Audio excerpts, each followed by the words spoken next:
नमस्कार दर्शकों, आज जुड़ी हैं हमारे साथ एक और पेशेंट कुसुम यादव। कहने को ये समस्या बहुत छोटी लगती है, घबराहट होना, एंग्जाइटी होना, कॉन्स्टिपेशन की समस्या रहना, लेकिन ये बहुत ज़्यादा परेशानी का कारण बनती है और बहुत ज़्यादा अनईजीनेस का कारण बनती है। तो जानेंगे आज कुसुम यादव से उनको क्या क्या समस्या थी और कैसे कैसे उनको रिलीफ मिला। कुसुम जी, कहाँ के रहने वाले हैं आप? मैं यही दिल्ली की रहने वाली। थोड़ा सा तेज बोलेंगे ताकि दर्शक अच्छे से सुन पाए। मैं दिल्ली की रहने वाली, द्वारका में रहती हूँ। अच्छा, पहले क्या क्या समस्या हो रही थी आपको? पहले मुझे ना यही था कि मैं कंफ्यूजन ज़्यादा हो जाती थी, बेचैनी, घबराहट, ये सब चलता रहता था। और यहाँ आई हूँ तब से थोड़ा आराम है मुझे। और एक साइड में दर्द था मेरे, इसमें कमर में, उसमें भी रिलीफ है। और बाकी मुंह सूखता था ज़्यादा, गला सूख जाता था बहुत। पानी जितना कितना भी पानी पियो फिर भी गला सूखता ही रहता है। अभी तो आराम है मुझे।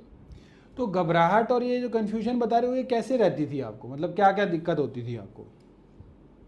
दिक्कत यही होती थी, पता नहीं क्या, परेशान हो जाती थी कि ये कैसे होगा, और आगे ये कोई काम कहीं जाना होता तो कैसे जाएंगे, मुश्किल होती, कोई काम नहीं कर पाती थी ऐसे। एलोपैथिक दवाइयाँ ले रहे थे आप इसके लिए?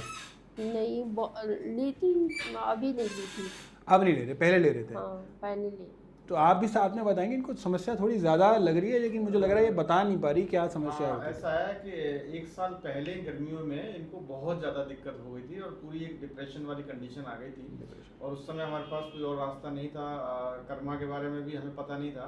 तो हमने फिर जो बेस हॉस्पिटल है हमारा, उसमें दिखाया था। उन्होंने कुछ ट्रीटमेंट दिया था और उस ट्रीटमेंट से 1-1.5 महीने में कवर हुआ, काफ़ी इम्प्रूवमेंट हुआ। फिर एक उन्होंने कहा कि आप इनकी जगह बदल दीजिए, तो हमने जो है इनको होम टाउन में भेज दिया, तो वहाँ से भी इनको फ़र्क पड़ा और हम सोचे कि ये बीमारी ख़त्म हो गई।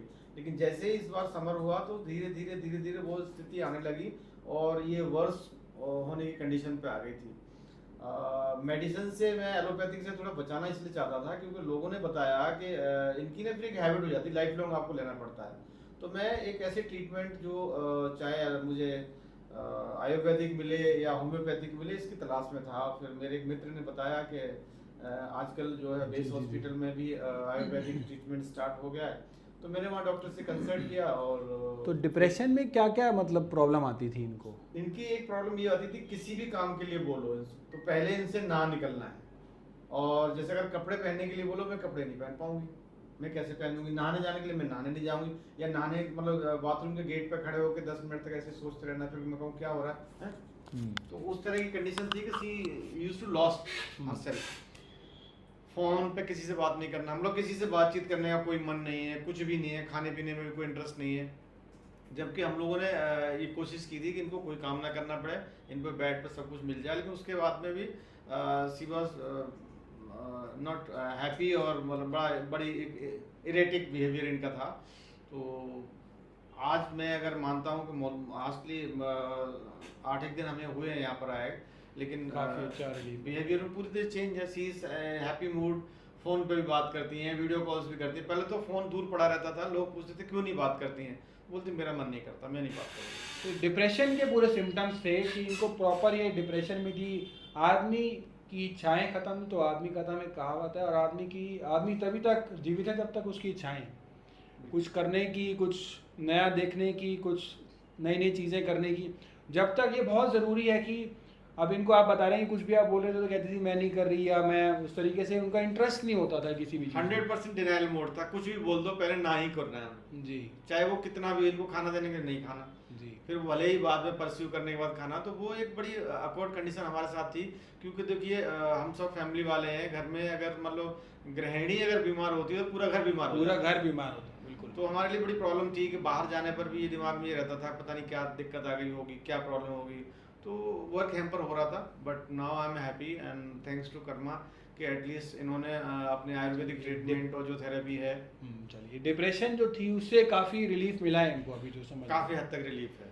मतलब अब वो सिम्टम्स दिख नहीं रहे हैं, अगर थोड़ा बहुत है भी इनको वो जैसे भी ठीक हो जाएंगे आने तो ये बताती है कि हल्की सी वीकनेस वगैरह है। तो मुझे लगता है ड्यू कोर्स ऑफ टाइम में वो भी रिकवर होनी चाहिए। एब्सोल्युटली। तो ये कुसुम यादव जी जो डिप्रेशन में सॉर्ट ऑफ थी, और एलोपैथिक दवाइयाँ जो थी वो उन्होंने अभी नहीं शुरू करी, क्योंकि डिप्रेशन की हैबिट फॉर्मिंग मेडिसिन हो जाती है। जी। हैबिट फॉर्मिंग होने की वजह से फिर वो आदत इनकी बनी रहती। तो लेकिन बहुत अच्छी बात है कि इनको सब चीज़ों में रिलीफ मिला है और आगे भी रिलीफ मिलेगा, लेकिन आप लग के इनको सब चीज़ें फॉलो कराना, medicine, guidelines, diet chart, acupressure, सब चीज़ें आपको बताएंगे कि कैसे कैसे फॉलो करनी है, वो कराइएगा। और उम्मीद करते हैं कि बहुत ही जल्द जो है गृहिणी, अगर घर की, आपने एक बहुत बड़ी बात बोली, घर की गृहिणी अगर स्वस्थ है पूरा घर स्वस्थ है। बिल्कुल। तो गृहिणी अगर उस हिसाब से स्वस्थ नहीं है तो सभी पूरे घर पे जो है वो उसका इम्पैक्ट आता है। तो ये एक बहुत अच्छा रिजल्ट इनको आया है। और डिप्रेशन में कुसुम यादव जी काफ़ी थी पहले, और अभी जो है वो डिप्रेशन की स्थिति से बाहर है, और इन्होंने एलोपैथिक दवाइयाँ नहीं ली, आयुर्वेदिक ट्रीटमेंट लिया, और मेडिसिन ली, सब चीज़ें करी, और इनको बहुत अच्छे रिजल्ट भी नज़र आए हैं। धन्यवाद।